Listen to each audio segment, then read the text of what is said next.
Hi guys, welcome to my channel. My name is Emmy from Emmy Evolving. If this is your first time joining me, thank you for finding me. If this is not your first time, thank you for coming back. So, I totally slept in. I was so exhausted. uh, I just joined a gym. I haven't gone yet. But I joined the gym and I was exhausted all weekend. And then I figured I would go to the gym at like 5 in the morning today. I didn't want to get out of bed. I went ahead and kept sleeping. Tomorrow or Wednesday, we'll go. I know I will. So let me get some cards. I'm getting some cards. I still feel exhausted. I slept in and I still feel exhausted. I slept an extra like 3 hours. I don't think it was enough though. Here goes, guys. Here goes.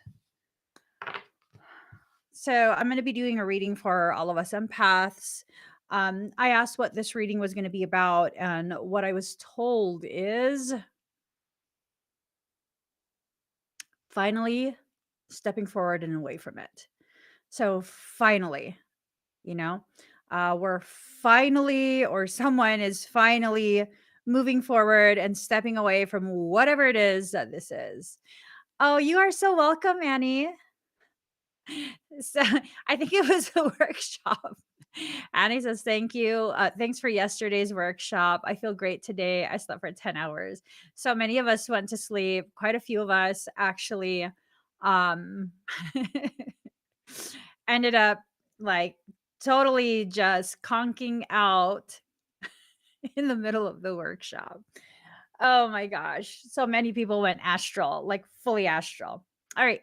So finally stepping forward and away from it, there is a leaving behind of something. Something is being left behind, something is being acknowledged as, I assume it's being seen as something that's already finished. There's nothing else to do with it, that kind of feeling. So this stems from an opinion. Ooh, an opinion that changed sometime in spring. Someone's opinion changed. Someone's opinion of something, someone shifted, and it became something that I guess gave them the courage or the nudge to kind of just move forward. Ooh, hex banishment. Is this okay? So now I'm kind of wondering with the banishment in reverse, is this like an indication that someone is, I don't know, maybe like trying to, why did I do that? I just dropped one of the mics. I just dropped one of the mics. Okay, anyways, I kind of get this feeling like I wonder, did someone decide to rekindle a relationship? Um, did they walk away from, like, I don't know, were they going to walk towards you and then they decided to instead return back to the relationship that they were in to begin with? I know you're not trying to like be second. Um, I don't know. Let me just stop. I just, yeah, no, no. Um, can we just take a moment here to like completely obliterate that side chick culture? You know what I mean? Can we just like be done with that? Can we? Can we be done with that? Where we are okay with someone being disrespectful to us in that sense of like, you just get my time when I have free time versus I cherish you and I am putting effort into developing a connection with you because we deserve respect. All of us, not just Pisceans, all of us. We deserve to not be treated as though we're some plaything or some type of like entertainment. It's just, if you're going to continue to participate in that, that's how they're going to continue to see you and treat you. You can always tell how someone sees you based on the level of respect they give you without you asking for it. You know what I'm saying? Like, mm-mm, mm-mm. I'm just saying, I'm just saying we got to move away from that. If this is another reading about some stupid connectivity that is just not worthy of you, let me just look at the cards. Let me just look at the cards. And yeah, I use the word stupid. I mean, I call things as they are, as I see them. You know what I mean? And I see things with the pretense and the obligatory removed. So if I call something stupid, it probably is. Let's just kind of say it how it is. You know what I'm saying? Mhm. Mhm. So prosperity in reverse, concealment. They tried really, really hard, or someone, whoever this is about, whether it's you or the cross watcher or whoever, they tried really, really hard to hide the gravity of what you mean, but they failed at that. They can't deny your gravity, right? They can't deny it, but here's the thing, they're still in this incubation period and they're convincing themselves that this reality of what they're experiencing is their imagination. I mean, whatever. Is this a Capricorn reading? Oh no, I'm a Capricorn. That's right. Oh, damn. Sorry. Um they're trying to convince themselves of something pertaining to you, but here's the thing, they want so badly to come home. They want that so badly, this fulfillment, like you could balance them. They want to come home and they want this fulfilled, but like, look, it's in reverse, it's upside down. Their perception is still upside down. I mean, mhm. You make my cow lick itch. I'm just saying. Autumn. So they go through these cycles. They're just going through cycles over and over and over. They're going through these cycles, and by autumn, it's going to be the same caca again. It's going to be the same caca again. They're going to be going through the same caca again. Again. I don't know. Yo, when you believe something so deeply, you have a tendency to convince other people that that's what you deserve. Let's just be really real here. Let's just be really real here. Okay, let's look at Jennifer Lopez. I'm about to talk some shit. Let's look at Jennifer Lopez, okay? She's pretty, she is. Um, she's a mediocre singer. I feel like she's a mediocre dancer, Like don't ask her to don't ask her to do no hip hop. So she can stick with like the Latin flavor type dance. That she's good at that. Everything else is kind of like, what are you doing? What are you doing? And her acting, that's mediocre too.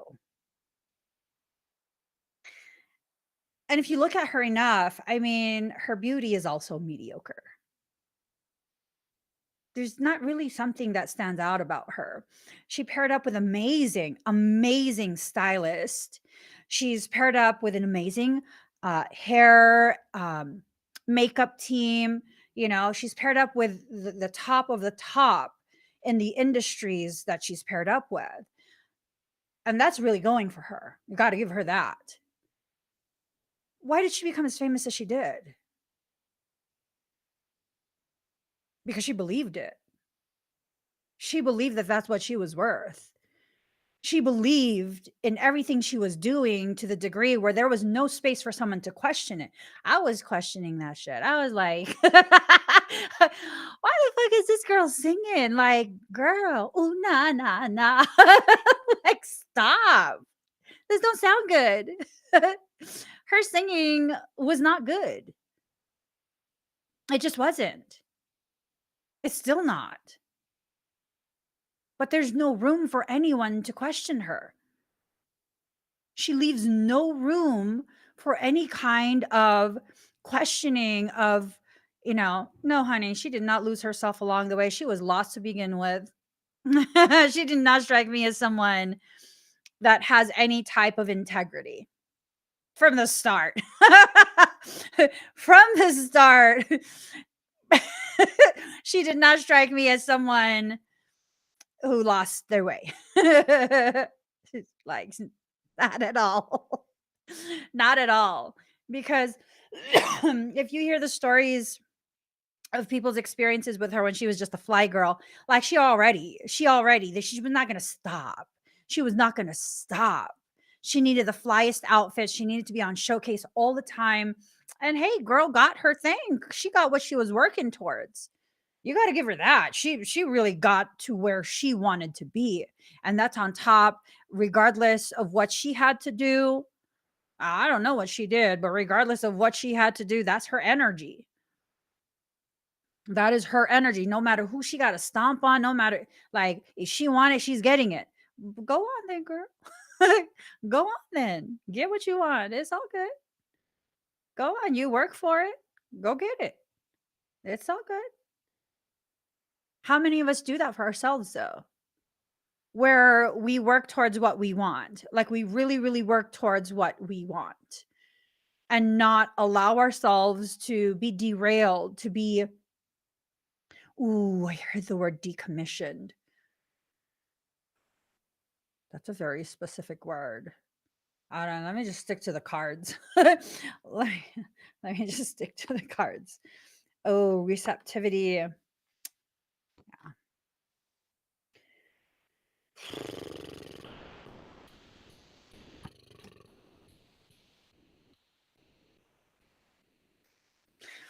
It's almost this sense of just,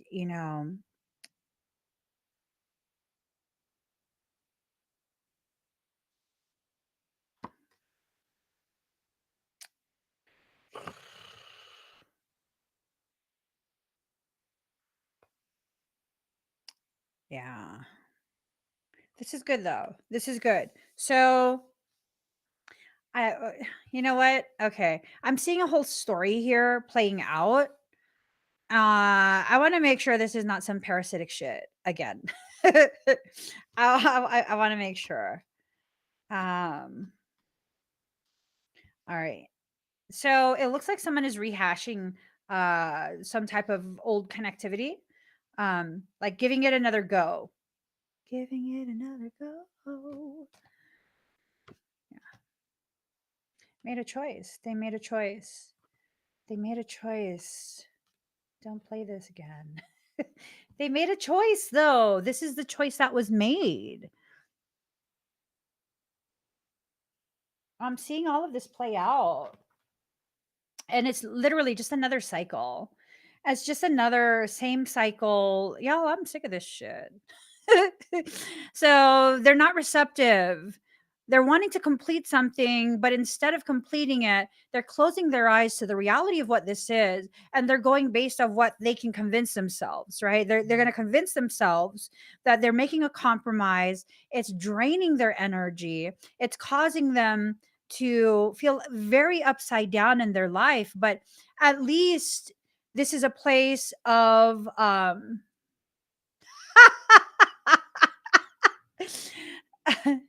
don't be fooled by the rocks that I got. I'm still Jenny from the block. That's horrible. Horrible, horrible. So at least they're trying, or at least this choice that they've made is helping them to feel less sorrow and less alone. Let me show you the cards. Yeah. Damn. See what I'm saying is at the bottom of the deck. Hold on. Let me show you the cards. So they're no longer willing. Okay. They're having their little tantrum. They're no longer willing. Now, instead of actually completing something, they're going to go ahead and pretend. They're going to go ahead and pretend, return back to a comfortable, familiar situation. They're thinking that it's the compromise, right? It's a compromise. You're too hard to handle. So they're going to go back to whatever their situation is because it's less intense to deal with that. And they feel less alone and less sad, right? Weak shit right here. This is weak shit right here. I'm not, I feel like there's no loss to you because I mean, who wants this weak shit in their life? I think maybe I need coffee because I feel myself becoming very intense with this. Can we change the reading sometime, like in the middle of this? Should I just change the direction of it? You know, can you just whatever cards are left? I'll just show you my I'll give you my interpretation, and then we're like gonna kind of move forward. I mean, at this point, I would rather talk about money. I'm just saying, I would like rather talk about. I don't know. I don't really like to talk about money, but I feel like that might be a better subject matter than this same old story. This is a weak person, weak storyline, very very weak. Um, yeah, yeah, yeah. They're gonna be stuck in this disharmonic type of situation. Okay, they're not gonna be traveling out of it. They're gonna be stuck in it. I mean, I'm at a point where I kind of feel like maybe that's what they deserve. If that's what they keep choosing, that's what they deserve.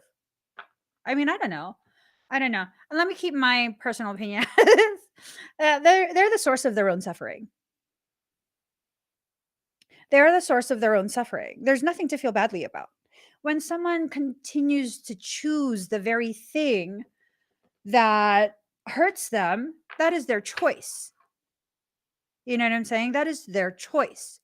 It is not for us to try and convince them outside of what they already believe. Now, if they ask you, that's one thing. If they ask you for your opinion, that's one thing, right? Because these are just my opinions. I can't necessarily say that my opinion is more accurate than the reality that you're living, um, although that's kind of true. For many people who are in denial of whatever they're in, I'm not emotionally invested in it, so I don't have the distortions of your emotions. So, in many ways, in quite a few different senses, my perception is actually more accurate than the reality you're living. If you're accustomed to being gaslit, if you're accustomed to being treated poorly, but it's all good because they buy you the things that you want, they provide you the shelter, and it's a lot easier to deal with their attitude than it is to be independent. I mean, I don't know. I don't know. So your limits are put back in place. Someone chose the limits rather than the reflection, right? Those are the choices. Be in a gilded cage and be severely limited, or face someone who is just as difficult as you. They chose a gilded cage. All good. It's all good. Um, um, um.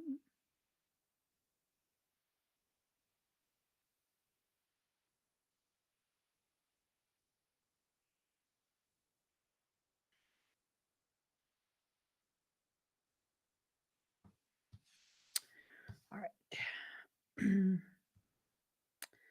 So their self-worth is upside down again. I think today maybe because I'm tired, I really am just not I don't have the energy to try and convince someone to empower themselves. I'm kind of just more like blunt today. I'm gonna be blunt today. Um, someone's self-worth is upside down again. And here's the thing. Um, your self-worth is not going to be corrected so long as you are marinating in an environment that continues to inject toxicity into your perception of yourself, you know? So hope and move forward. They can have all the hope that they want. You can have all the hope that you want for them. It's time for you to move forward. It's really time for you to leave that alone, whatever that is. Whether it's a job, whether it's a relationship, whether it's a living situation, or whatever it is, it's time to just leave it alone. Okay. Um, Let me see. It's just really time to leave it alone. There's a lot of parasitic interference that goes on here, and all of these interferences, I wouldn't deal with it. I just wouldn't.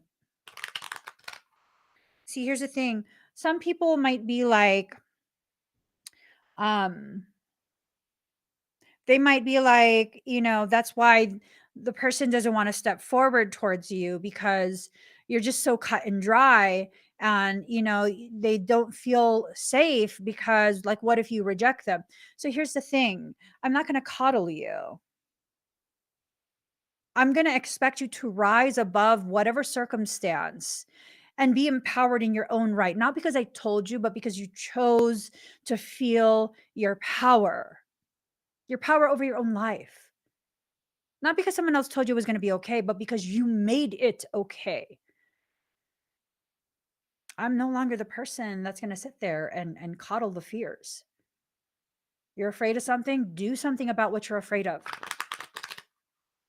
Find out firsthand why you don't need to be afraid. Do something. Do something about it.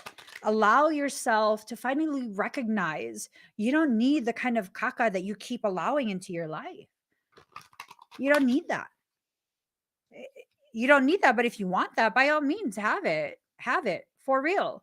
It makes no difference to me personally if someone remains in their toxic relationships or if they exit out of it. It makes no difference to me. I'm living my life.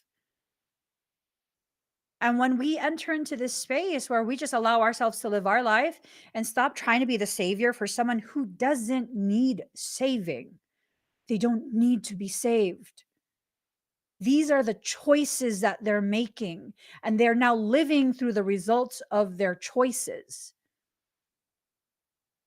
They don't need to be saved. They don't. What are you saving them from? But Emmy, they just don't know yet. They can't see clearly. They need to be saved from so and so and so and so. No, they don't. When they consistently choose that, if they've already left and they're going back, that is a choice.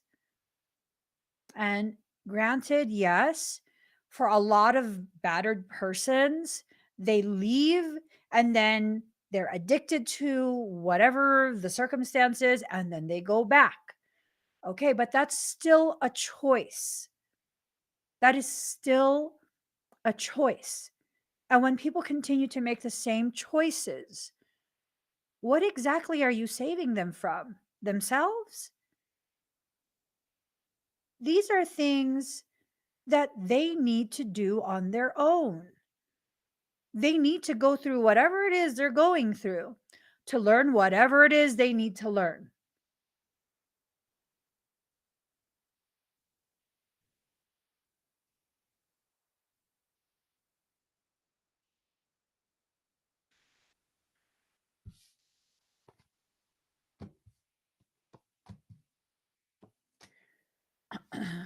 All right. So we had the dark interference, right? Something totally convincing them, just not good stuff. And that's what's perpetuating this cycle. The cycle is being perpetuated. Things are being hidden, and there's a need to heal. Okay. There's a need to heal. But are they healing? I don't know. Maybe this is their path to healing. Awaken, gnosis, and overcome. They're not trying to overcome this. They're being asked to enter into a space of gnosis where they know, they have a knowing, and that's how that's how they'll overcome it. But because they don't want to know the reality of what they're choosing, they're not going to overcome it because they're choosing not to grow anyways. Allow yourself to grow anyways. Live your life. Live your life. Let whatever this is go. If you are one of the ones who are waiting for someone to come back, um, let that go. It's time to just let that go. You know, it's time. If you feel like you need to wait for so and so to come back, and because this and that, and it's just one of those things. It's just one of those things. Um,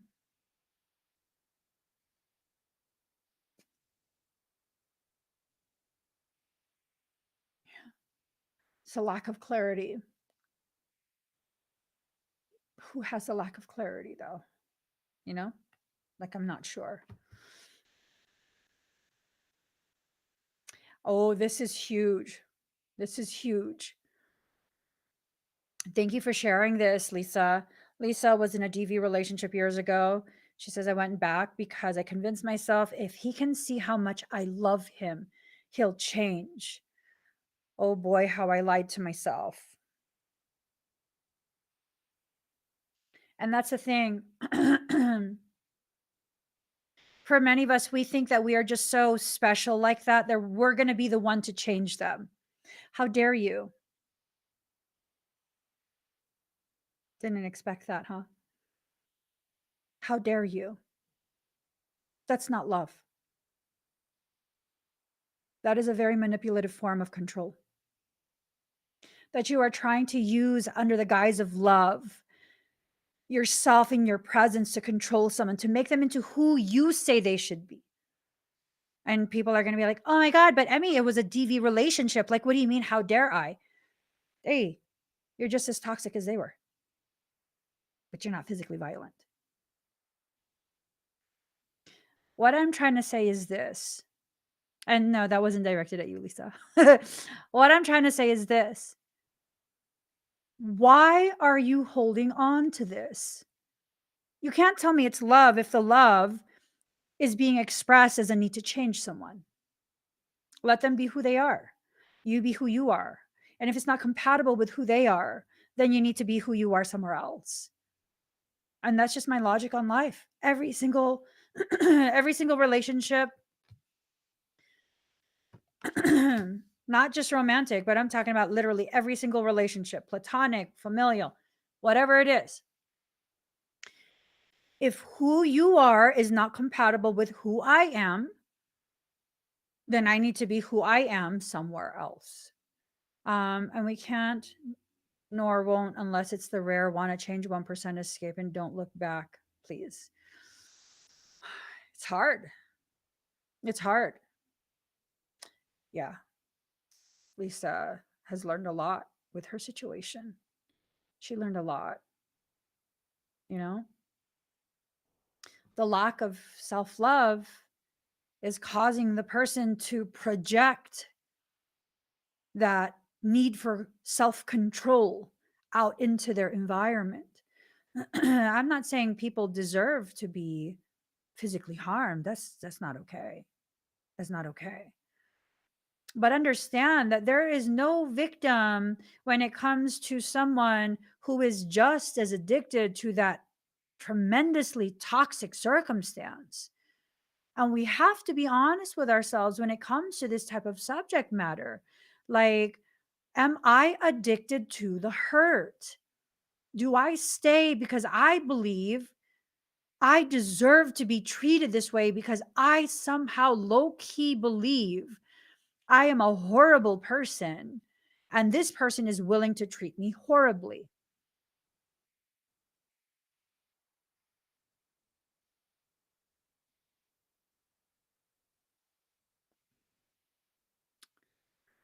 We all have our path that we need to travel, that we need to follow.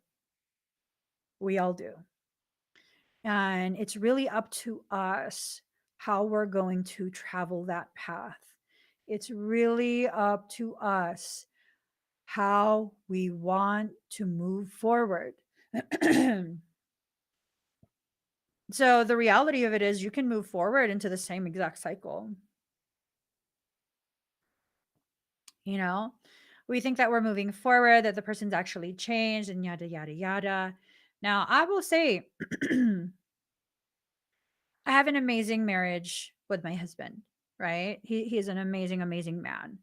And we didn't always have the relationship that we have now. We didn't always have this relationship.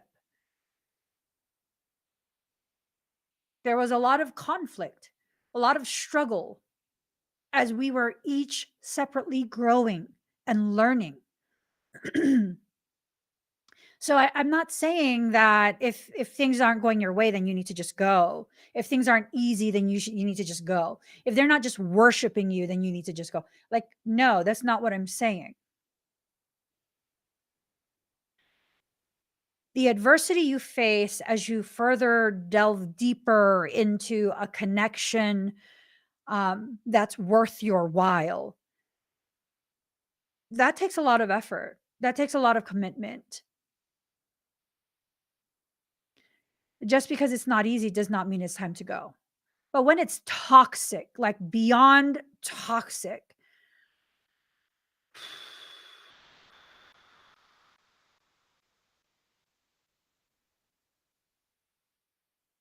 what are you holding on to? That if you just mm, mirror their toxicity so that they can see how toxic they are because they're the problem, right?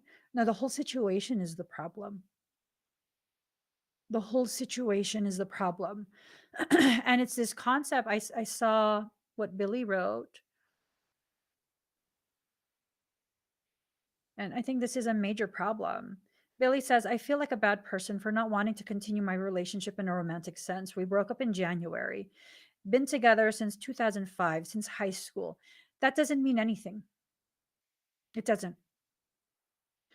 The amount of time you've spent with someone does not mean anything. If you've become a different person and they didn't change in the same way you did, there's no reason for you to stay. I am not the same person that my husband met 20 something years ago. I'm not. And I promise you, if he stayed the same person that I met 20 something years ago, I would be not in a marriage. No. And no, I didn't force him to change into who I want him to be. I told him what I have an issue with. And then I let him decide what he wants to do with that information.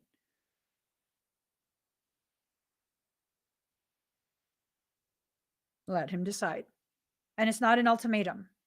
No, I don't do ultimatums. I do, you know what? You're being fucking toxic.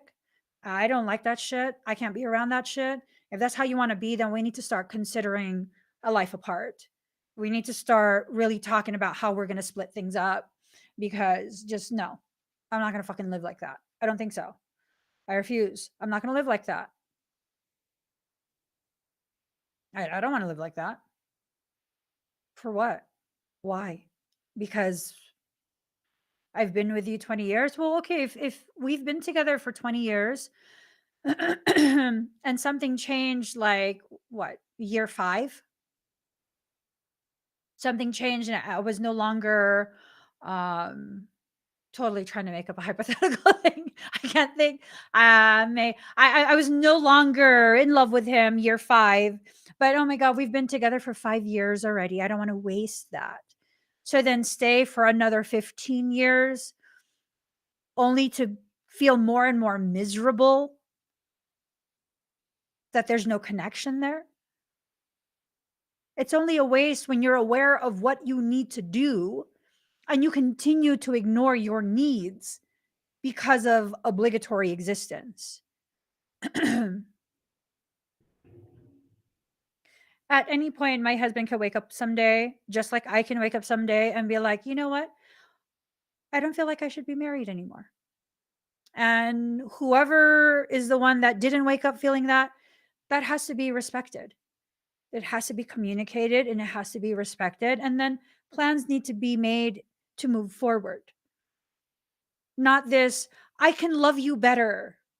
Give me another chance. Let me show you. Let me force you to love me. And, it's kind of just like people grow, people change. And if they change into the same type of direction, they don't have to be identical. My husband is completely opposite from me. Like we are polar opposites. When I'm cold, he's hot.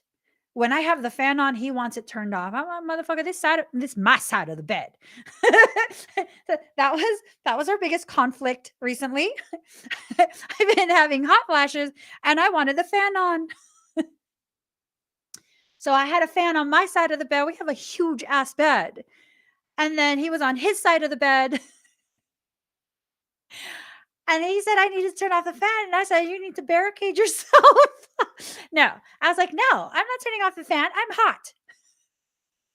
So he decided to barricade himself with pillows and blankets. Now, granted, when we sleep with a fan on and it's blowing at him, he wakes up with a sore throat. And, I just kind of feel like build a fort. Because I'm not going to pass out from my lack of ability to regulate my temperature. I'm saying.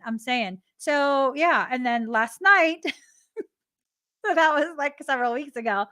And last night, this mofo decides to turn on the fan, which is literally like an arm's length away from me, a big ass fan. And I told him, turn it off. I don't want a fan on. I'm cold. He told me to put a blanket on. He said, put a blanket on. Hey, you know what? I can't even sit here and be like he's being a dick because I was like, build a fort. Know what I'm saying? Right. I told him to put the fucking fan on his side. He didn't care. He went back to sleep. He went back to sleep. I'm like, fucking hey, man. I don't want a fan on.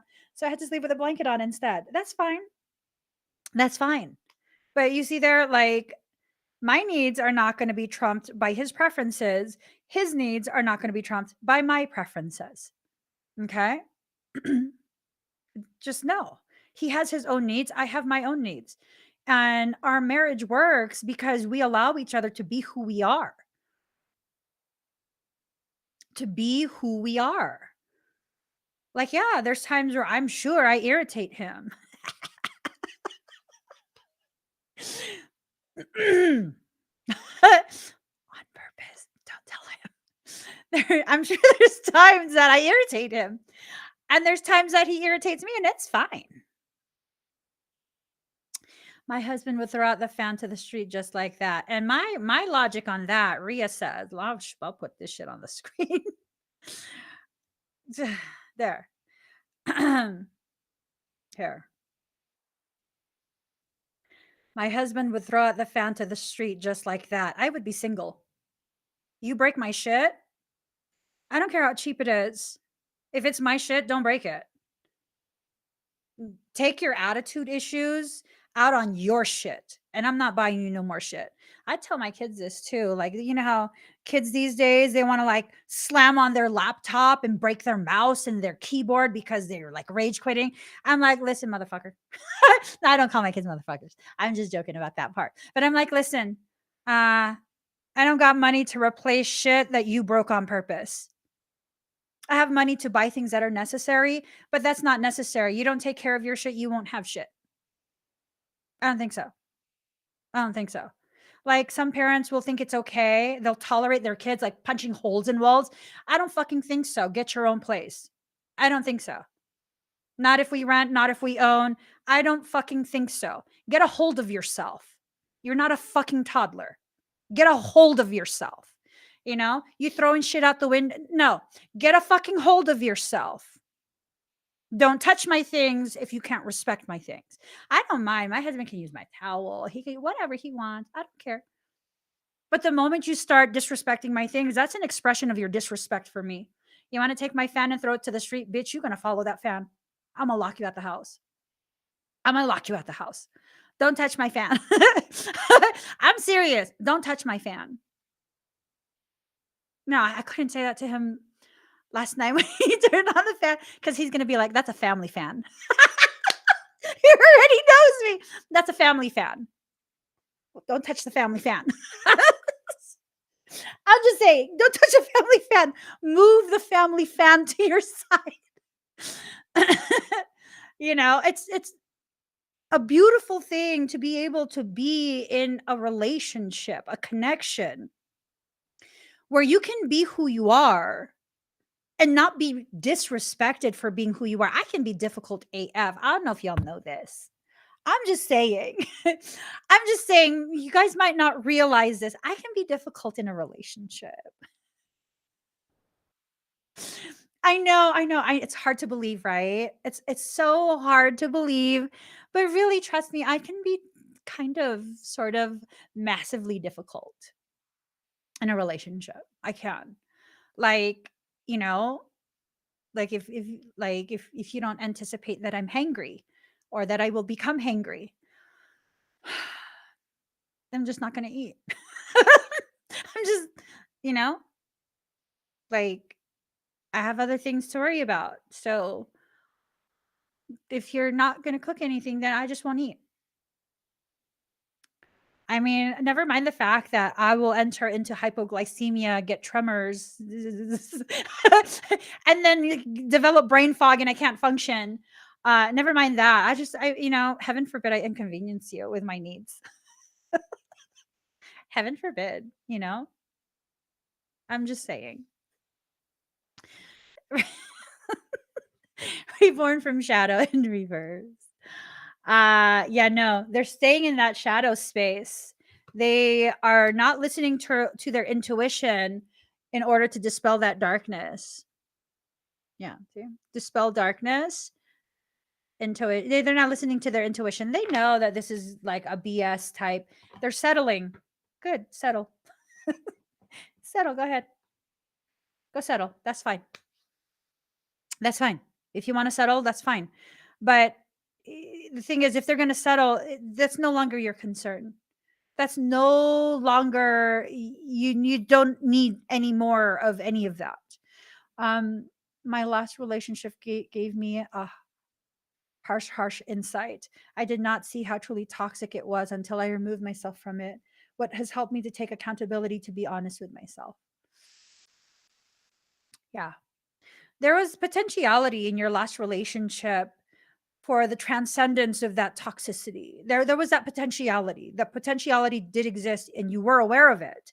But unless the person chooses that of their own accord, like they choose it themselves, mm-mm, it's just not going to work. It's not going to be something that can sustain you long term. It's going to be a type of toxicity that is just devastating, you know? Ooh, Annie. Girl, my lack of self-love enabled me to stay in my victim mentality. Do you feel like you were in a victim mentality truly? Do you feel like you didn't allow yourself to see the truth of how powerful you actually are? You know? Or was it this thing of you got caught up in all of the like spiritual labels, and because of that you gave much more too many more chances than you normally would if that label wasn't existing? It's a hard pill for the ego to swallow, but honest is the way to freedom.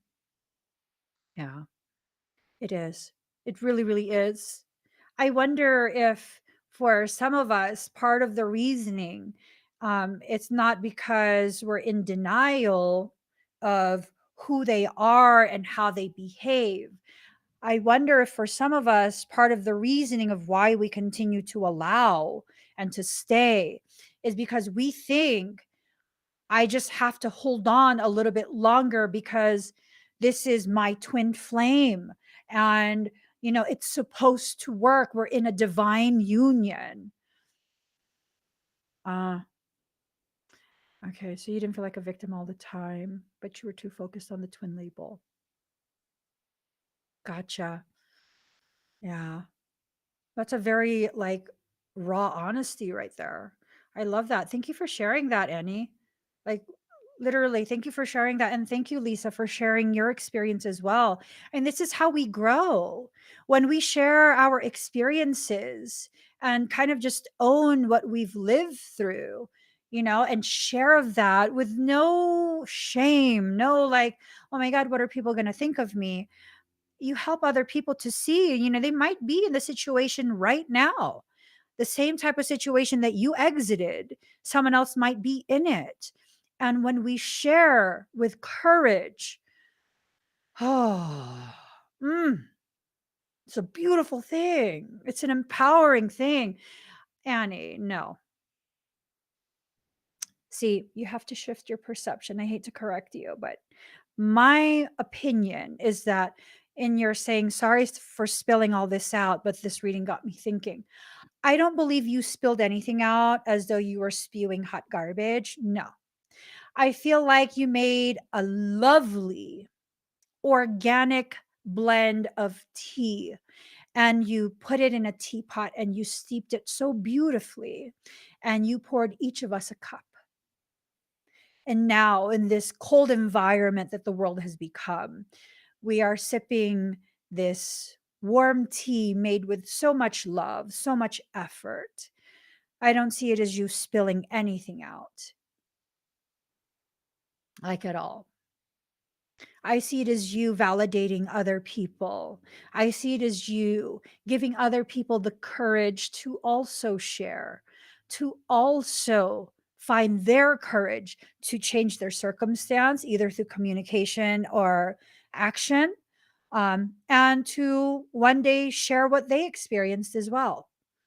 It's really important for us to be able to be a full part of this community, to share what we've learned, to share how it helped us, to share all of these things. Look at this, Annie. It helped Sheldon. Look at that. You know, we don't know the effects of the things that we say on other people. We don't know the effects on other people of the things we say. We don't know I don't know. You guys know what I'm saying. You guys know what I'm saying. And that's the thing. I think for many of us, we go through the things that we go through to help us learn the things we need to learn because we're going to gift other people with our understanding sometime later. You know, like a lot of the things that I've learned, I've been able to gift it to you guys. And normally, my old life, old Emmy, I'd be ashamed, I'd be embarrassed. And I'm just not. There's nothing to be ashamed about. There's nothing to be embarrassed about. Nothing. Nothing. Everything that I've gone through, I've overcome. And if you're going through something and you haven't overcome it, it's not that you need to be embarrassed because you haven't overcome it. It's that focus on what you're going through, learn what you need to learn. The lesson's not yet done. That's all it is. The lesson is not yet done. That is all it is. Lisa says, I'm not ashamed of it anymore. It happened. I lived through it, came out stronger, and it taught me a lot about what I deserve. Amen to that, Lisa. Amen to that. You've learned so much. A lot of your comments really resonate in my chest whenever I see them. And whatever you went through and the way you chose to handle that during it and after has made you into such an inspirational individual. I want you guys to know this. It's not that just you went through something. What you did after what you went through can really determine the life you live after it. Like Lisa could have easily just kind of shrunk into her shell and be like, I went through something horrible. I'm so ashamed. I don't want anyone to know. And these bangers that she comments often, we would not be gifted with that.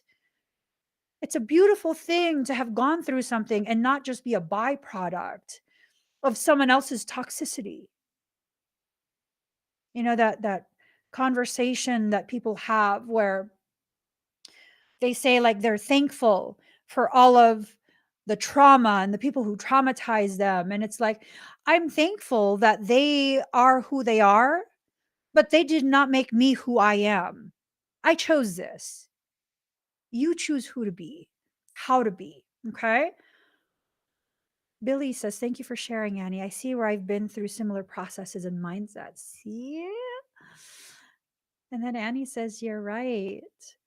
Saying sorry is just me belittling myself, not wanting to be seen and heard. And hearing you, seeing you.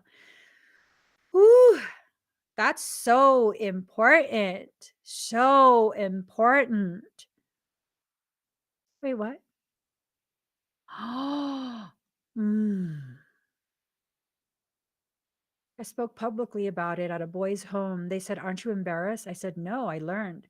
You don't have anything to be embarrassed about. People are often like, dang, Emmy, that's so raw. Like, how can you talk so openly about having been homeless? Why would I be ashamed of that? why why would I hide that? What's the need for me to hide that? Does it make you uncomfortable that you are standing in front of someone who created themselves at the lowest of the low in their life? Honestly, it wasn't even that low. God. And that's the thing. People will say, like, when you become homeless, that's the lowest of the low points. That was actually a high for me. That was a high point for me because I was actually finally free. I didn't have this obligatory existence anymore. I could just be a mom with my kids. I could just be a wife. I didn't have any more of all of these obligations that I had to fulfill because other people who have known me longer are expecting me to do this for them. How many people have this environment where maybe it's family, maybe it's friends, like, I've known you longer than that person. You need to do what I say first before you do what they say because I've known you longer.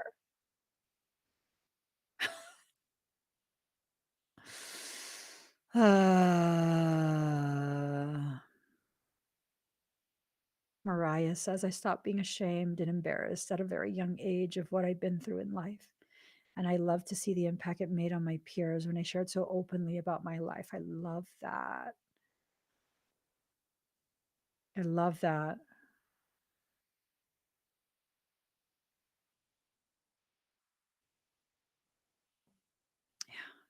I love that so much. So, so much. There's a lot to be learned in this moment. This is a moment where you are cultivating your perception of who you are. You're already the person that you are. You're shedding all of these layers that cause you to believe that you are something outside of who you actually are. It's kind of like one of those things. It is kind of like one of those things where, as you're in the process of understanding the gravity of you will have people entering your life who will try and convince you that you are wrong. You don't see yourself clearly, and you are this and that, and blah, blah, blah, blah, blah. And you are less than what you are, and you need to conform, and you need to comply, and you need to this, and that. And no, no. Yes, yes, yes, yes. Yes, Annie. I think this is why we all connect here every day. We resonate with each other, similar stories, similar wounds, manifesting differently. Absolutely. Absolutely.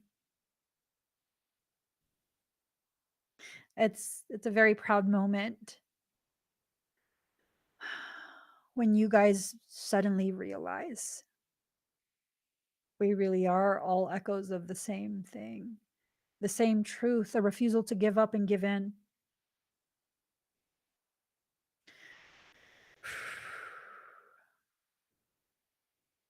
Mm, love that, Rainbow Flames. Truly cultivating my perception of who I am. Mm, love that. Do you know who you are? Do you have a sense of who you are? I love this too.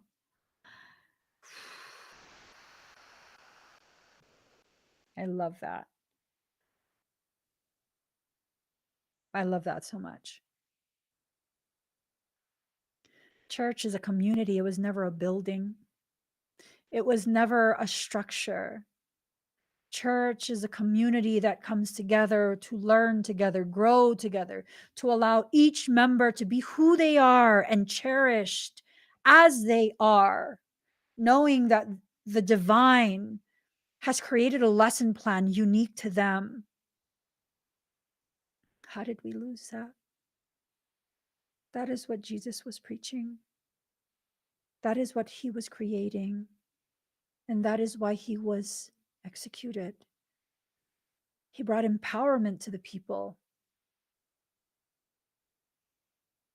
He brought so much goodness. I want to share this with you guys. I don't know if it will affect it might. I can't share it on YouTube.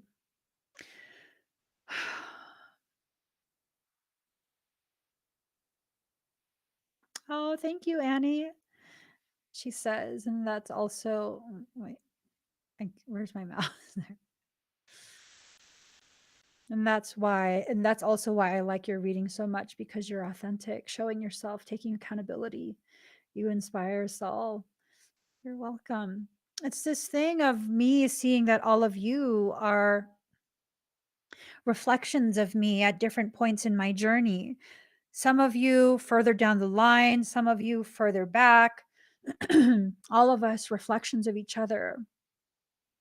Being able to see either where we are headed if we continue with our growth, or being reminded of where we've come from so we can understand how much we've grown.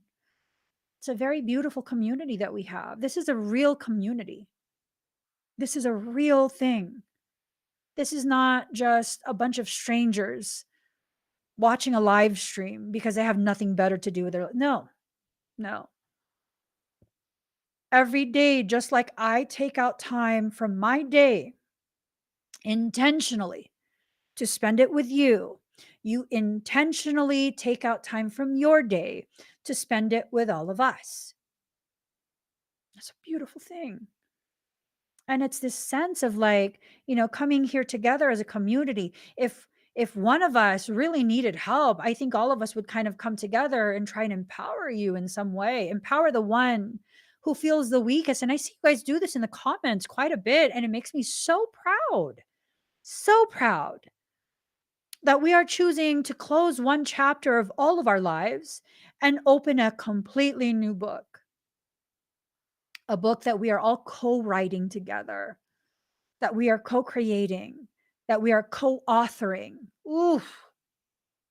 You guys, I want to do that. I want to write this book. And the premise of the book,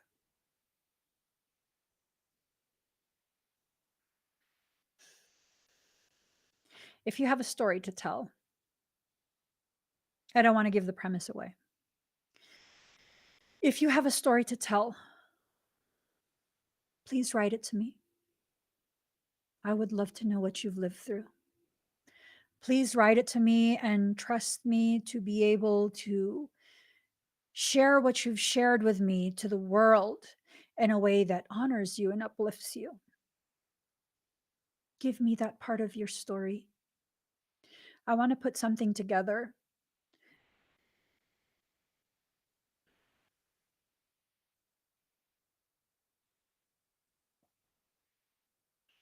Mm.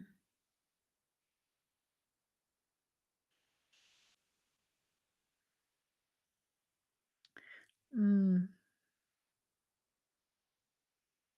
Put the submission in the Dear Emmy section and just kind of quickly note in there that your story. Dear Emmy, put it in there, and I want to publish something. I don't have the courage yet. I don't have the courage yet to have a story, a book where it's just my story. Eventually, I will. I have quite a few chapters already. Eventually, I will. I'll share the story of how I became who I am,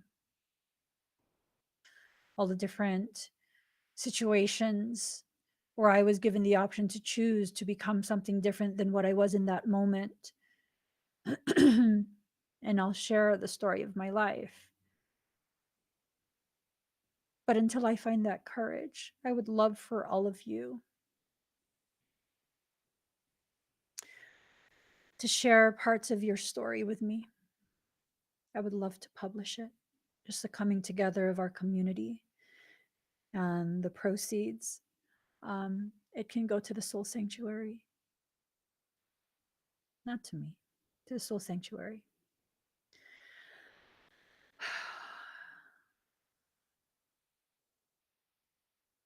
It's just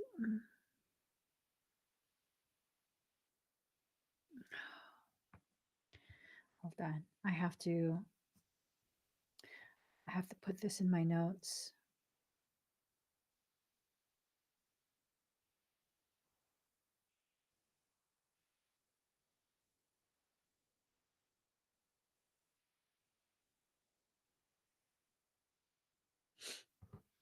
It's a beautiful thing. Yeah, please share the parts that are difficult for you to say out loud. I've found that sometimes when we lack the courage to verbally communicate, verbally share the story that is our life, sometimes it's easier to write it down. And for me, it's kind of like kind of the opposite. It's been hard for me to tell my story on paper simply because uh, to see the details of your life in black and white.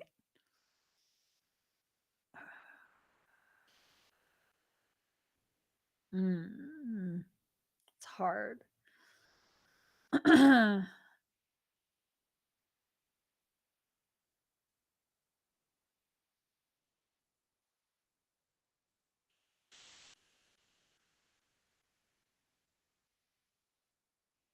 It's very hard. Very, very hard.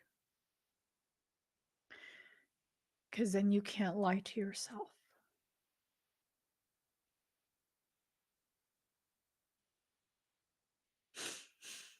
You can't make excuses for other people's behaviors.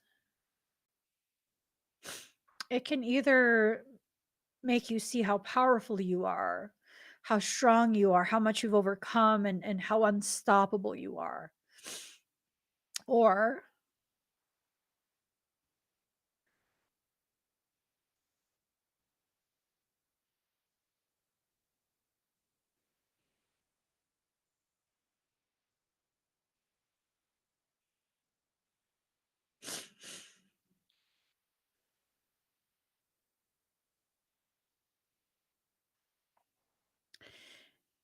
make you wonder what's wrong with you, because why would someone do that to you?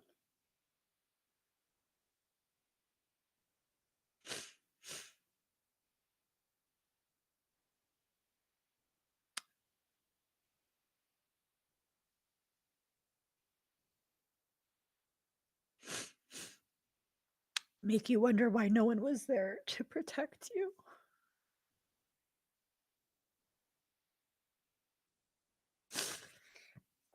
Make you wonder why you're just so not lovable that no one cares.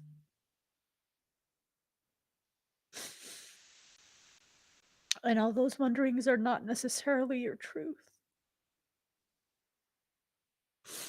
But to think that and wonder it is painful.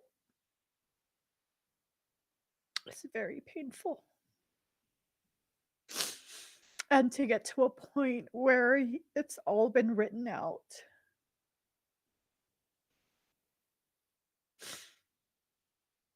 and it's written out in a factual way where you're just recalling the events. There's no romanticizing it. There's no creating more of some type of propaganda so that you can be viewed as a victim.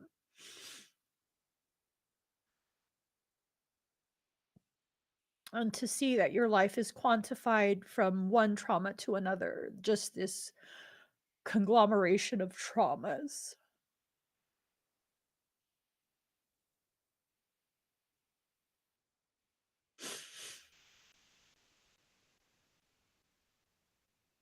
Strong people are not emotionless. They're strong because they can continue to function in the face of tremendous emotion.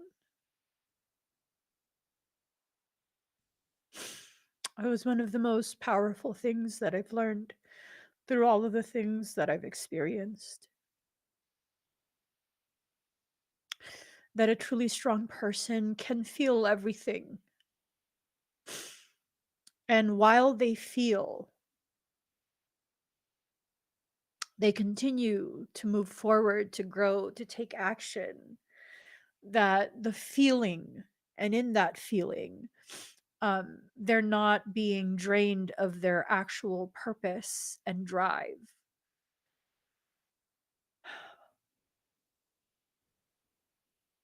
There's a lot for us to learn from each other. There's a lot. And I think maybe the title, finally stepping forward and away from it, stepping forward and away from the stigma of you and your life and what you had to go through in order for you to have the options presented to you that would eventually lead you to who you are right now.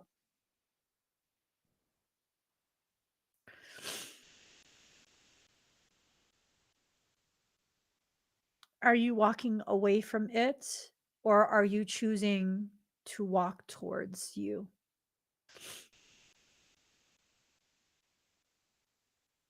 You know, are you simply in the process of coming home, home to yourself? Home is inside you. People often ask because I move often, a lot. We move a lot. And people ask me, like, what about, what about your kids? Like, they have no sense of home. Are you kidding me? They have the healthiest, most powerful definition of home. It's wherever all of us are. It could be an Airbnb, it could be a relative's house, it could be some rental, it could be a house we own. Home is wherever all of us are together. How powerful is that? How powerful is that?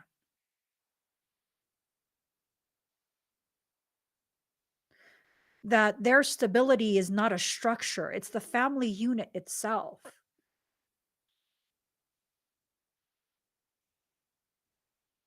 They know each other, they know their parents, they know that this behavior will always have this reaction, this behavior will always have that reaction, and there is stability in that. I remember one time someone was joking around and told one of my toddlers, they were joking, they thought it would be funny. And they told one of my toddlers, like, "Oh, your mom doesn't love you." My kids are so fucking secure in my love for them that if someone were to say that, it'd be like, "You're a liar." Because that's what my toddler did. It was an immediate reaction. "You're a liar." Yeah. My toddler straight up told the person, "You're a liar." Immediate, knee jerk, just soon as they said it, my toddler said it. And they're like, "Oh my God." I'm like, "Well, you are." They know you're a liar. They know that I love them beyond anything. They know that. Yeah. Like, uh-uh. Uh-uh. No.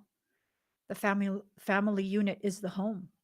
Wherever we are, we're home. Whatever it is we do, if we can see home within ourselves, life just becomes this adventure. And going to a new place is a new adventure, and that's all it is. An adventure is an adventure is an adventure. There's no lack of anything at all. Mm-mm. There's no lack of any of that. You know, it's a very beautiful thing because my kids are all different ages, right? And every day, I was telling a friend this, every day, each of them will ask for a hug from me, from their dad, from each other. Just very loving, very, very loving. And we didn't teach them that. No.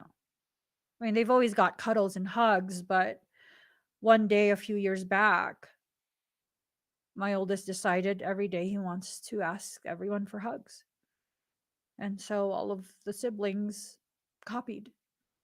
And so now, when you've been maybe working for an hour or two, or maybe you went to go run an errand, anytime you re-enter a room where everyone is and we all hang out in the same room, regardless of how big or how small the house is, we always choose to be in the same room, piled up together.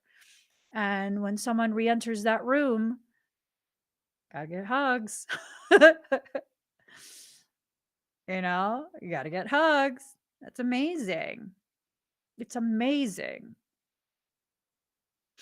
It's amazing to be able to really just be in that space and be who you are and be loved, not in spite of you, but because you're you. You ever notice how someone like, oh, I love you in spite of what you do? I don't need your pity love. I don't. I don't need a pity type of love. Like, oh, you're a fuck up. So let me love you because, you keep fucking up. And someone needs to love you because you're such a fuck up.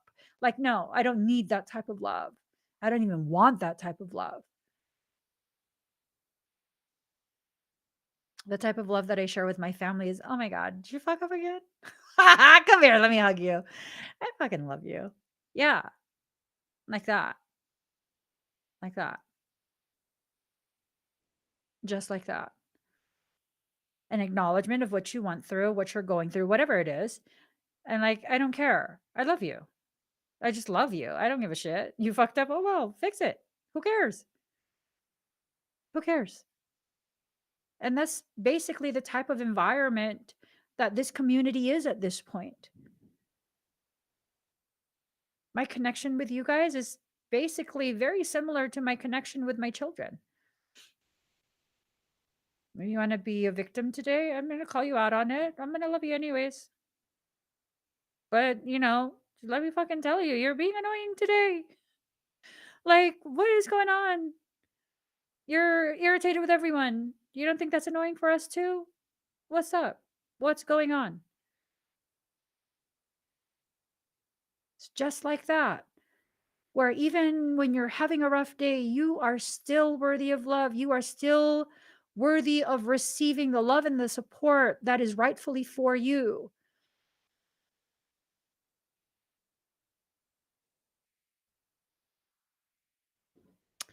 This right here. I wish it doesn't come off as victim mentality when we share our stories, and emotional as we are, we feel it once again within just that um, time of recollection. I don't know what type of people you're around, but sharing a story does not come off as victim mentality. Feeling what you felt, being triggered and thus brought back to that moment does not come off to me as a victim mentality. Victim mentality is victim mentality, where you don't take accountability for your part in what you live through. Everything you live through comes with a co creation. You and the people involved in that co created that. Am I saying that's what you deserve? No, no. But you have to take accountability for it. Just like what Annie shared earlier, where She went through something and she realized it was toxic, just like what Lisa shared earlier. Lisa, she went through something and then she realized it was toxic, and there was no victimhood in there. To the point where I even had to ask Annie, like, do you really feel like you're a victim? Because you don't strike me as someone who has victim mentality. There's a huge, and it's not just, I'm not just addressing Joanne. This is something important for all of us to realize. The sharing of your story with emotion should not be received as victim mentality if you don't have victim mentality. I share parts of my story pretty much every live stream. And it's not uncommon for me to be so full of emotion that I cry during the live stream. Do any of you see me as a victim? Do any of you see me as an individual who has a victim mentality? Because I am sharing of what I lived through, because I am feeling the emotions once again. I'm remembering where I was within myself when I lived through that the first time.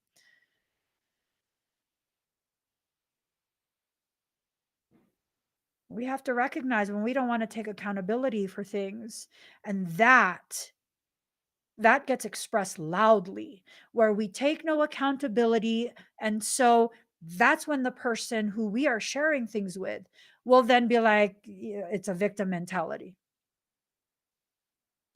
Here's the thing, here's the kicker about victim mentalities.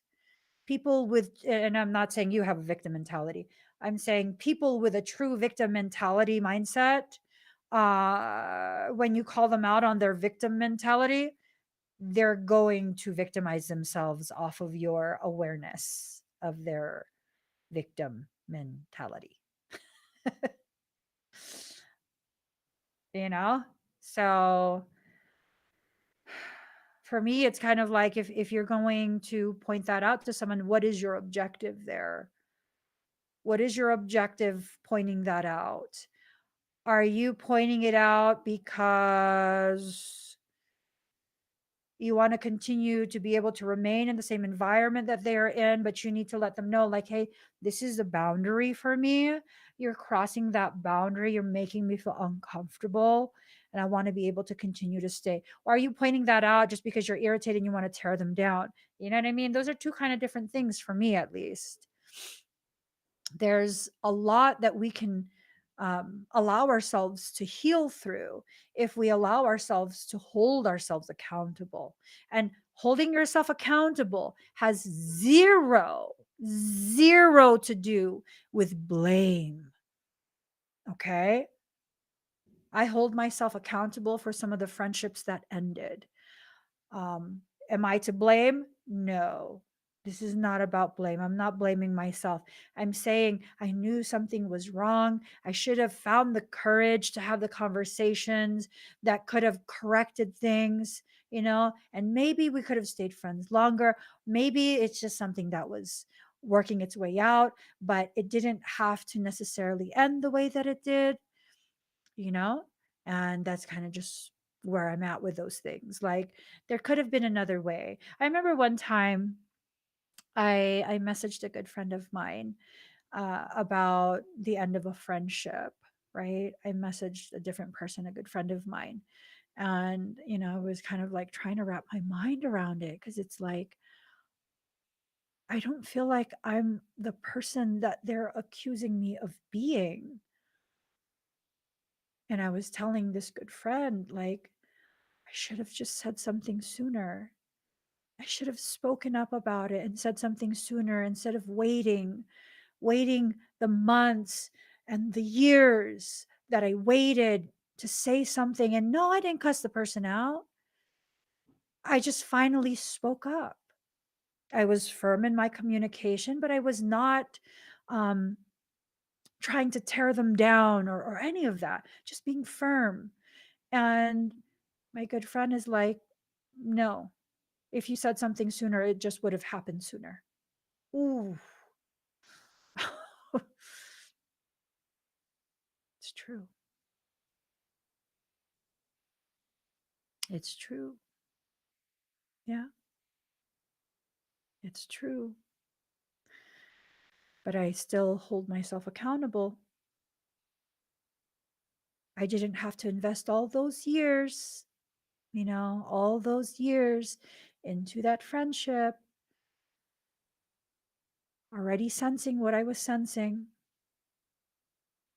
I already kind of removed myself.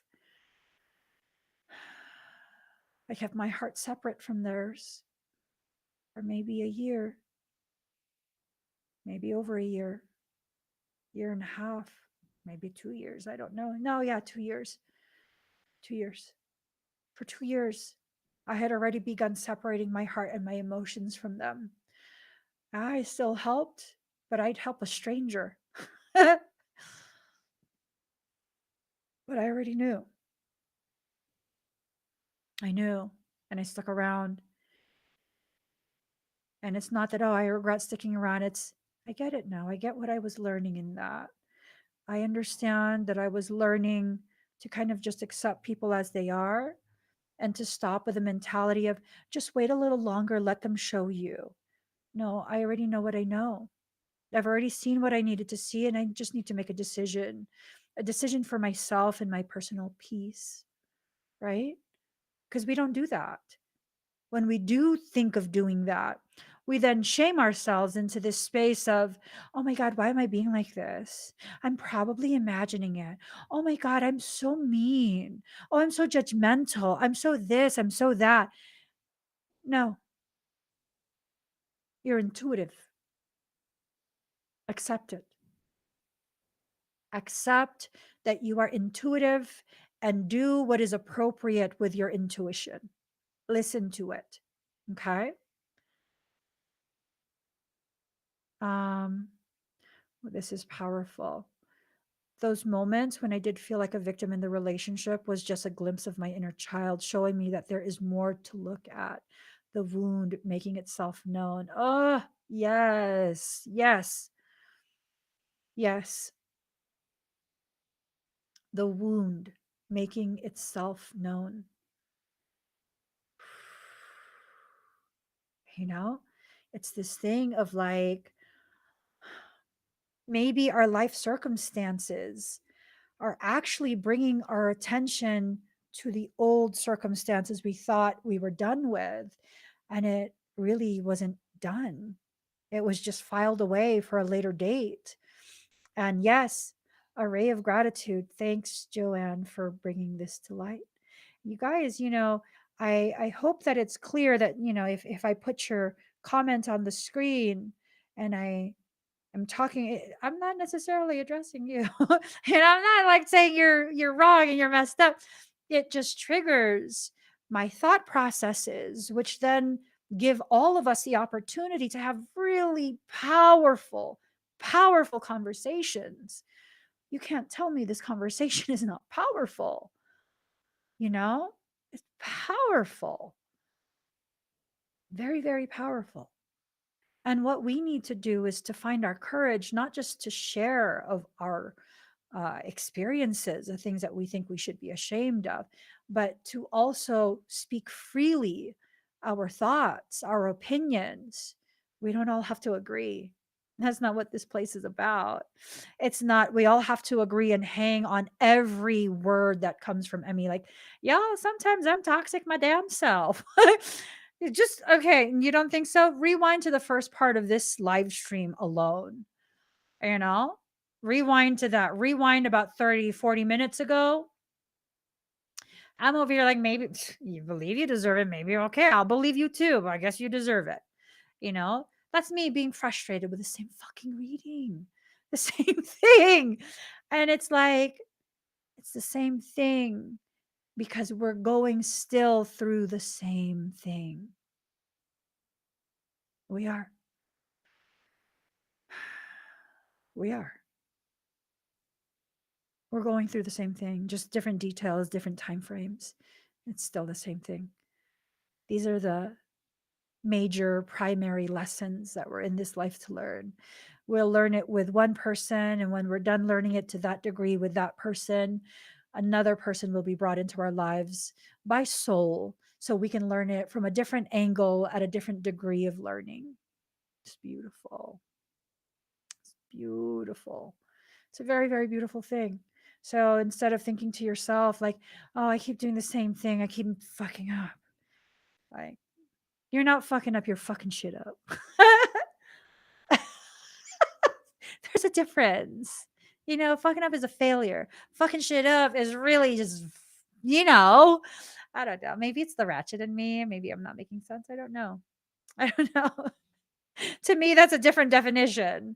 That's like you taking life by the horns and making life your bitch. It's one of those things. Accept your life as it is, accept what you've lived through. Allow yourself to begin to quantify all of these experiences. Really allow yourself to finally step forward and away from it. Step forward in life and away from the perception that you need to shame yourself into submission. No, no. You don't have to be ashamed of anything that you've lived through. You just don't. You don't. I know quite a few ladies who are amazing, like the caliber of brain processing, like impressive AF. I'm telling you, educated, intuitive, powerful, empowered women. And they did stints as strippers at one point. Some of them are ashamed. I'm like, for what? You're fucking badass. Why would you be ashamed of that? Oh, because people think that, I'm less than. Why would they think you're less than? Well, because, I danced for money. Aren't they less than for allowing all of us to continue to be forced to participate in a system that requires us to earn that money? I mean, would you be a stripper if there was no money involved? She's like, no. So then why are you ashamed for earning the money that's necessary to get you out of the situation that you're in? Why are you ashamed? Why would you be ashamed of that? And then it dawned on her. Oh, you're right. Yeah, you're fucking hella intelligent. You found the most efficient way to get out of your circumstance. What would you rather have had? Like, you had a kid, no one's supporting you. These people who don't support you when you need the support, and therefore now you need to make the decisions to earn the money in the way you need to earn it because there's a need for that money. They don't later get a say. They can't later come to you and be like, oh, that's so shameful. What's shameful is you let me suffer and struggle to the point where I was forced to make decisions that I didn't really want to make. And, there are some people who they like to dance for a living. More power to you. If it makes you happy, you're not intentionally hurting other people. More power to you. More power to you. I'm saying we allow people what? Who don't help us when we're down to be the huge voice that we listen to as we're rising.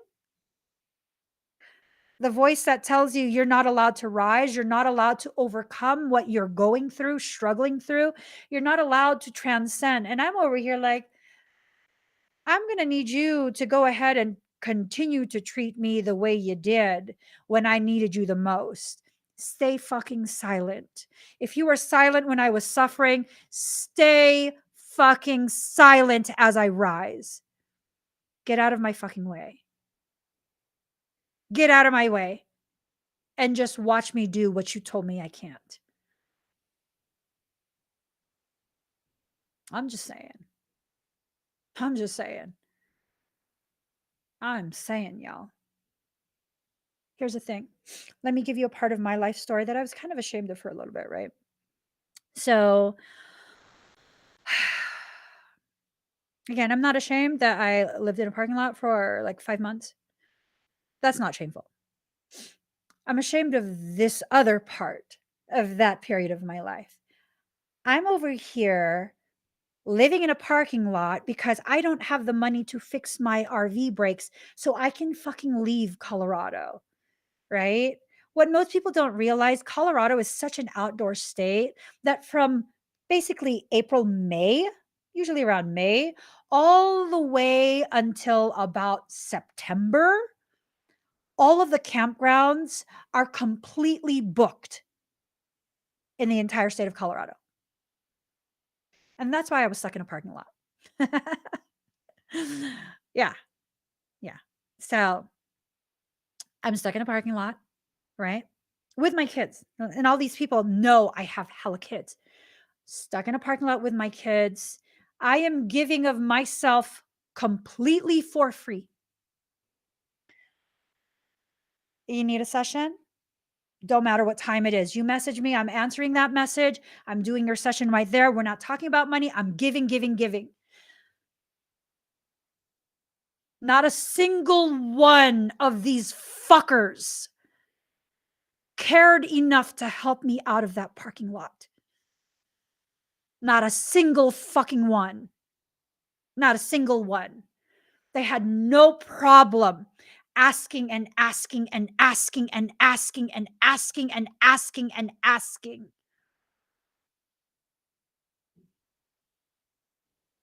Not a single one. And the moment I decided to get myself out of that parking lot, to begin charging a proper fucking compensation rate for the work that I do. Oh, I'm a bitch. Oh, I'm greedy. Oh, I changed. I'm all about the money. I don't give a fuck about people. I'm just using people now. Fuck all of them. I don't give a shit who I offend. Bitches, if you didn't extend a hand out when I was laying face fucking first in the dirt, fuck you and your opinions. Get out of my way as I pick myself up. Fuck you and your bitch ass opinion. You're just pissed because I'm finally learning my worth. And oh, you can't afford it? That's not my problem. Don't book shit you can't afford. I will not anymore, ever again, diminish my worth for someone else. Fuck that. Fuck that. Hey, you know what? We have payment plans. If people need time, that's okay. Hey, a lot of us are struggling right now. Okay. That's fine. I'm not trying to shame you. That's fine. I'm willing to do payment plans for people. That's fine. But you're not going to tell me just because you don't feel like you need to save up for something that I have to then reassess what my worth is. Like I said, if I don't recognize your hand as being one of the ones that was held out, like Emmy, grab my hand, I'm pulling you up. Fuck you and your opinions.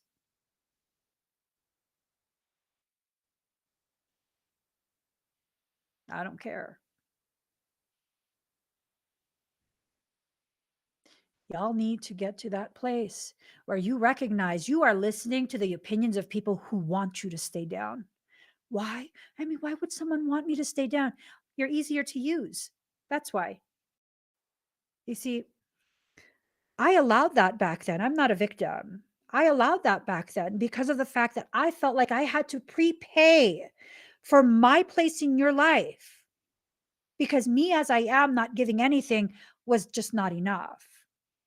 See, that was my own insecurity. That's an issue inside me that I needed to address, and I did. I addressed it. So, no, um, I'm not saying that I'm still upset and I'm a victim. And no, I victimized myself. And as I was victimizing myself, my life, my soul, allowed the very human beings who not just were capable, but absolutely willing to exist as projections of my own self disregard. I will never disregard myself again. Never, never, never.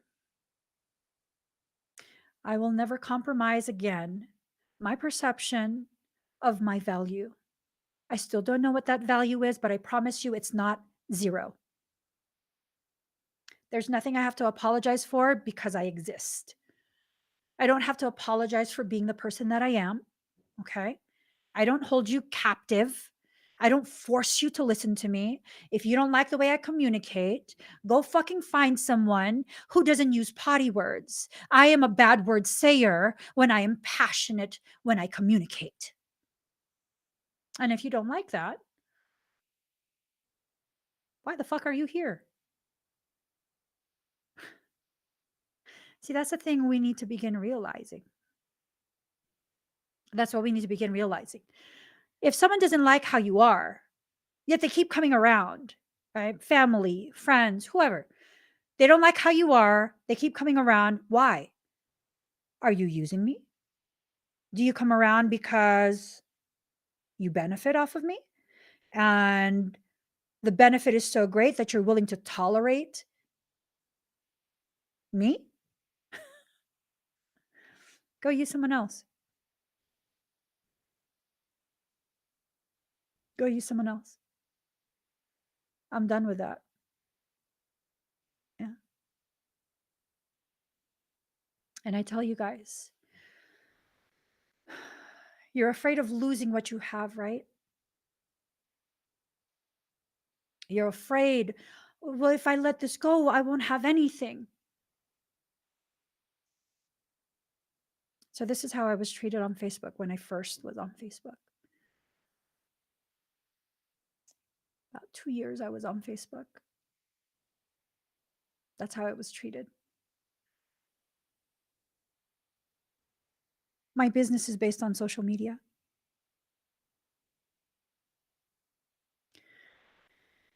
I walked away from a 500,000 organic reach. I built an organic reach on Facebook that was 500,000 profiles. I walked away and I was scared. I was scared. What's going to happen? I'm going to close my business down. Well, whatever happens, I can't live like that anymore. I can't take this type of treatment anymore. I just can't. I can't do it anymore. And even if the business fails, that's fine. At least I have myself and my family. At least I finally have my peace, you know? And it's fine. I'll let it go. Do you know how hard it is to get a 500,000 organic reach, no ads, no scams, no bullshit like that? Just by me overgiving, killing myself to overgive.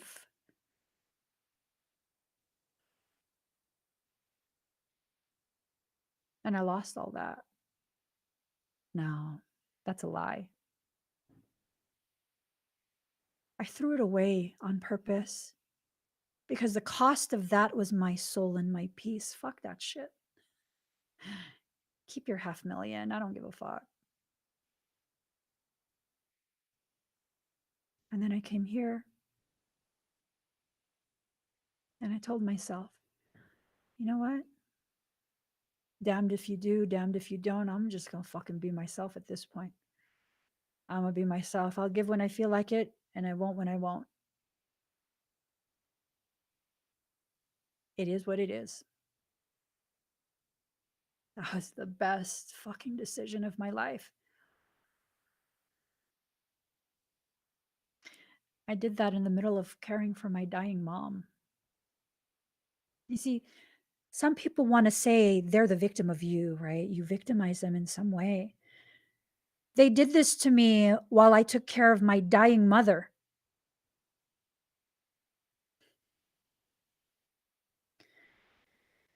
Yeah, but they're the victim.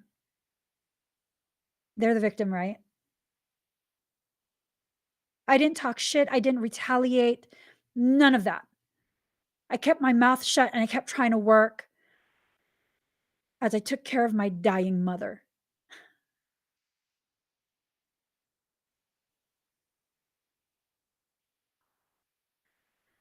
I get notifications of all sorts of different fucking bullshit as I'm changing her diaper, as I'm bathing her. Didn't respond to anything. But I'm the fucking bitch in that equation.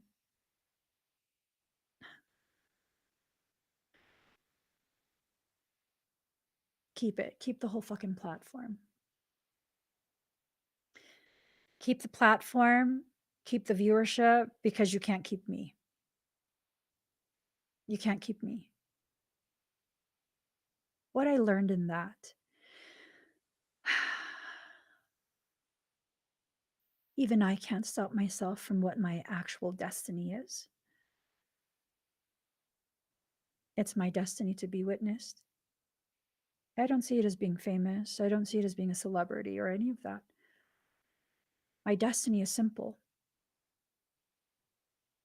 to allow myself to be witnessed unrestricted, with no limits, no shame, no guilt, to just be witnessed, and to allow myself to receive whatever my life is giving me, and allow you to witness me receiving it. And that's it. See, those people who did all those things, um, they wanted to be famous. That was their goal, to be a celebrity. Famous for what? I'm about to start shit right now because I'm about to speak truth. You have no skill. Your gifts are paltry at best. You want to be famous for copying me? Go right ahead. You're fucking whack. Yeah, I said what I said. Show me where I lied. You're whack as fuck. Oh, Emmy's still mad. No, I'm just actually being honest now. Yeah. What's there to be mad at? I took my abundance with me. And no, I didn't have to talk shit about you for people to be like, oh, I don't want to work with you. The only reason they work with you is because I told them to. See, they trust me, not you. They trust me, not you. And that's why you're mad, because you don't have your abundance on your own. You were banking on me. And when your plans didn't pan out because you thought if you remove me from the equation, you could keep it all. Oh, yikes. Not only do you have no skill or gifts, you don't have very much intelligence either. See, I don't have abundance because it's given to me. I have abundance because I have a genuine ability and I'm an authentic fucking person. That's why. Well, you pair that with my now courage to just be who I am instead of trying to be nice and suck up to these very fucking leeches. See, my husband, this guy, they thought wrong. See, he knows me. And he knew I was being nice for all those years. And he knows when I'm done being nice, bitches, watch the fuck out.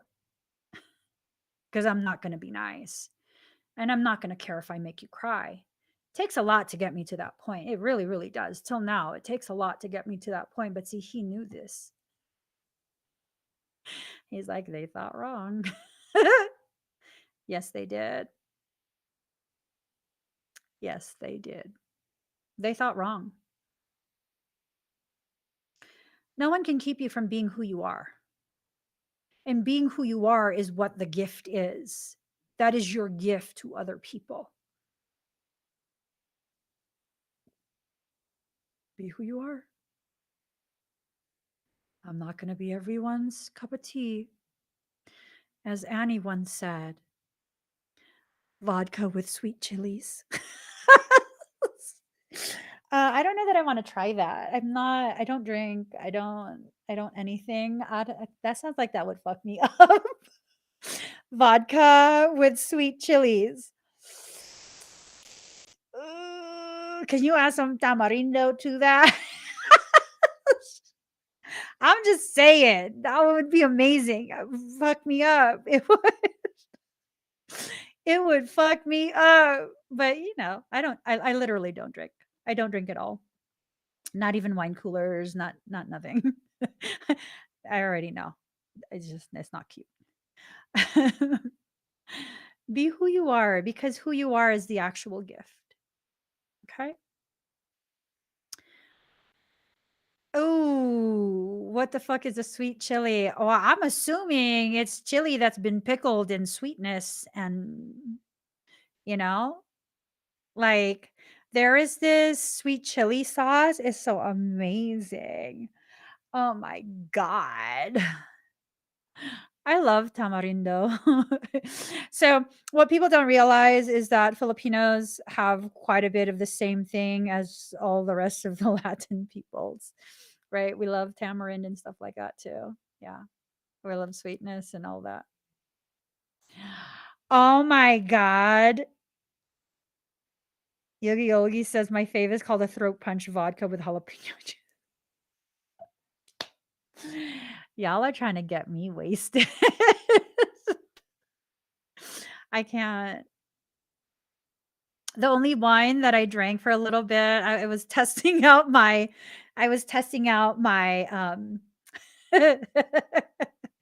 my drunk Emmy phase of life. Yeah, no, it wasn't cute. I would drink like several sips or maybe a small glass of Stella Rosa Black. Um, that's like fucking fake wine. It's like church wine, y'all. It's grape juice with like a shot in the whole bottle, okay? So, yeah, no, it's like super de duper low on that alcohol volume. And I would be just, yeah, yeah, fumes that come up out of a shot glass is enough to get me tipsy. Y'all, I can't even drink coffee. Like, I'm over here sipping, like, it's water.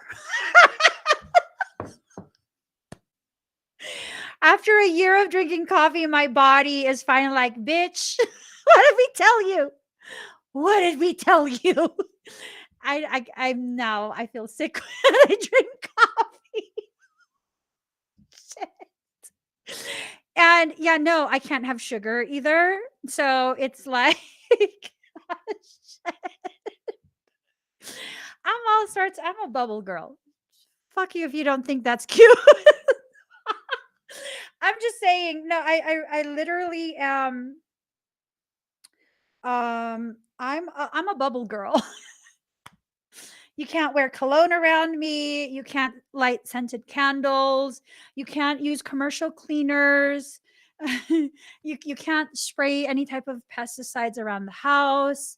Um, the leasing office was at the someone from the leasing office was at the house a few weeks back, and my husband is telling them that, like, yeah, there's paper wasps, they're building their nests, and I don't know if he was trying to tell the leasing person that we want the owner to spray pesticides.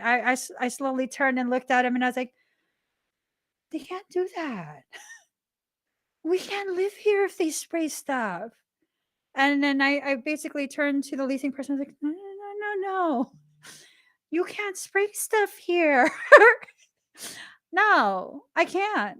I can't. I am so you cannot use Just any type of detergent on my clothes if you're washing my clothes. You definitely can't use any of that gain scented downy bullshit balls. Like, fuck that. I will be rashed out. My whole body will have rashes. Are you fucking kidding me? I can't just use any moisturizers.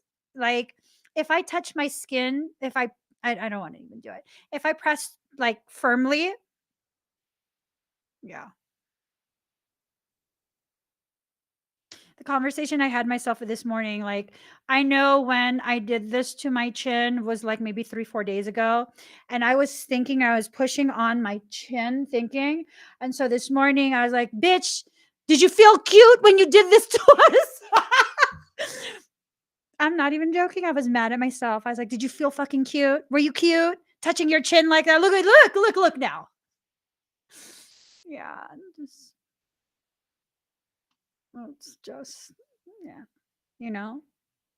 So now I'm realizing my sensitivities, they don't need to be ignored and me shame myself for my insecurities, for my sensitivities, for my shortcomings, and all of these negative things that I tell myself about myself. No, these are all parts of who I am, how I am, my needs, and they have to be honored.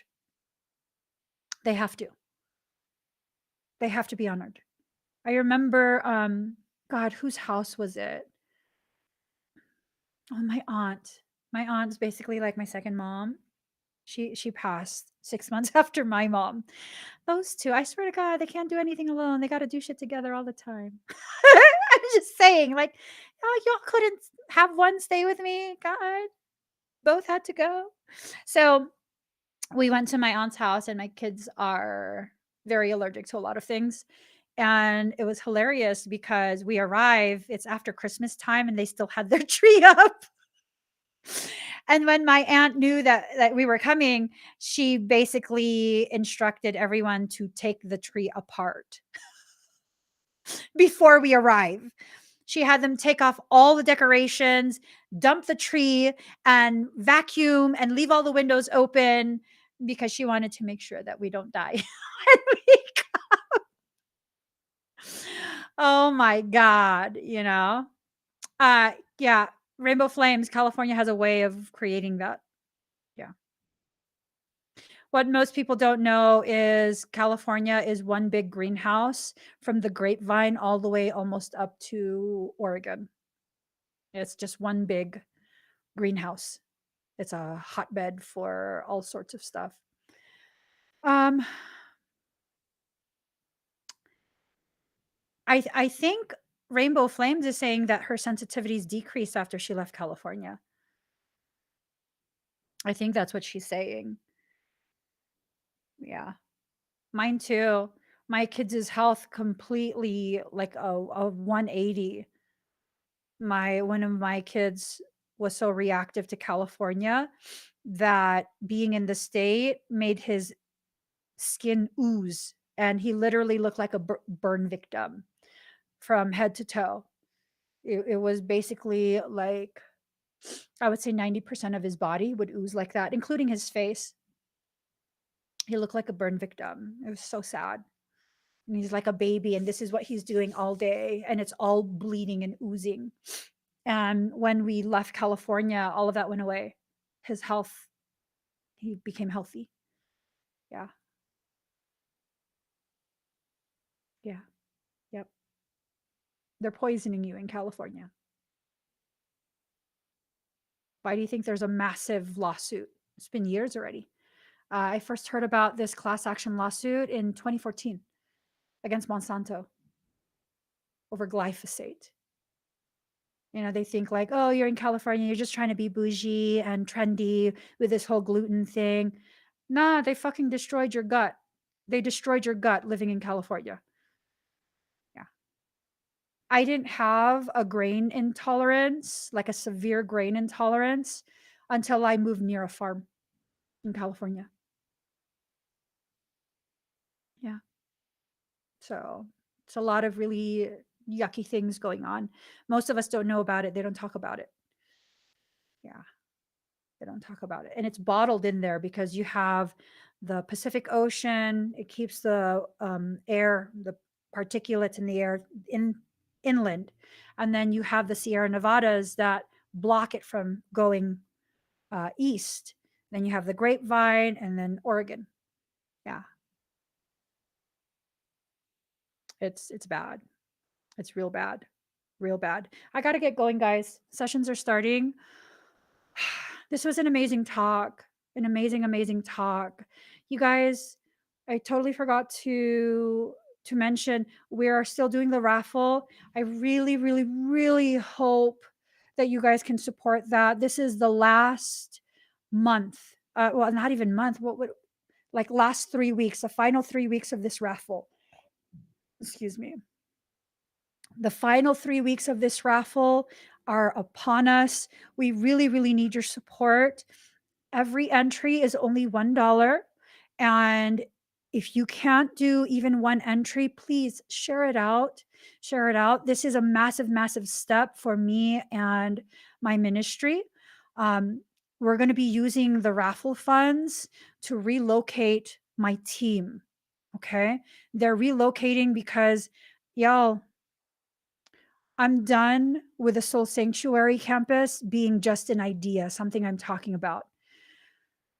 These people, they are giving up their entire way of life. Okay. They're giving it all up. They're leaving behind everything they've known so they can help me work real hard and get this sanctuary started this year. It's really, really important. This is the first step because they need to be, I mean, they're not going to be like right by me.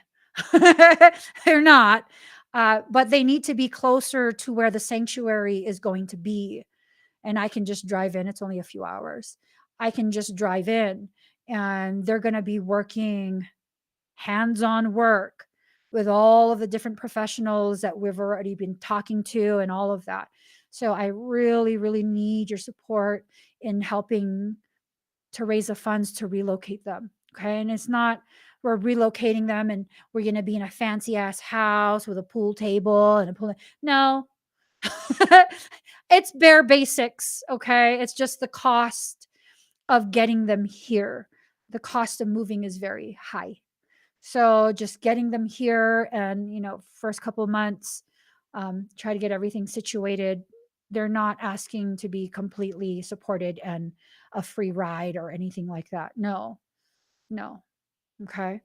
They and I need that just little bit of help because it's a large expense to get multiple people relocated. It is a large expense. And so that's going to really, really help. And once they're here, oh my God, I already have a sense this is going to take off so far, so fast and so far. Like, mm, it's going to be amazing. I cannot wait. I cannot wait. So you guys can help us to do this by sharing the raffle, by purchasing raffle tickets $1 each. You can gift the ticket to other people if you want. You could definitely buy them as gifts. And just the support is amazing. You guys have been so amazing with just consistently supporting, consistently encouraging, consistently showing up and sharing space. It's been so amazing. You have no idea. None. And, honestly, I don't think I'd be as courageous as I am now if it wasn't for you guys. I don't feel like I would be. I feel like you guys give me a lot of courage because you absolutely just accept me as I am. And so thank you for that. Truly, thank you for that. Yes, you guys, if you want to take clips from this video or any of my videos and share it out onto social media, I do ask that you link it back to one of my social media platforms, but absolutely share it out, share it out. Let other people hear the things that have affected you in such a powerful way. Share it out with them. Empower them by helping them to see there are so many people like us. We're an entire community. This is an entire effing village at this point. Love it. Love it. Okay, I gotta get going. Please give this video a thumbs up. If you haven't already subscribed, please do subscribe. Turn on that notification bell. Join me when I'm live. Go to soulworksynergistics.com/raffle to support the raffle. If you want to see all our other projects, go to soulworksynergistics.com/projects. There you go. And if you would like to have a one-on-one session with me, go to soulworksynergistics.com/ME-services. All right. Love you guys. I'll see you